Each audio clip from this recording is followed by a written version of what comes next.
U dhe shumë kohë e punë për të marrë këtë pamje kopshti i Esad Berishës. Ai ka 15 vjetë që kohën më të madhe ja kushton mirëmbajtjes së oborit të tij në Këqiq të Madh të Mitrovicës. Ky mund Berishës ju shpërblye, pasi kopshti i tij e mori epitetin e më të mirit në komunë. Kujdes ka gjithë rregullisht. Nuk do më ju do kja punë. Kja punë nuk ju do. Do në ujitja, do në plerosja. Çdo javë plerosja. Çdo fund javën e kam habi kam si ja jepi ka një ren ple artificial.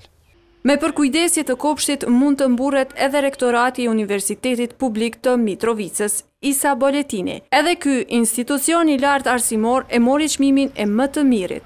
Këtë ata nuk e kishin pritur, pasi që fotografit në konkursin e shpallur nga komuna e Mitrovicës i kishte dërguar një student. Edhe më ka marrë mena që hiç halo pa u shpall fituesi që kena me fitu, sepse me marrë parasysh që shokon që ky vend edhe që shobohe është fenomenal.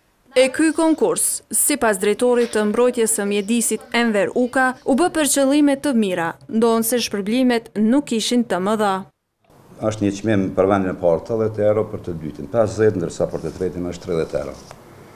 Ndërsa kompania që merret me kultivimin e luleve në Shqipol të Mitrovicës, ajo për secilin vend do të dëfishoj shumën për në marrjen e luleve dekoruese apo vijve dekoruese për kopshtet e tyre.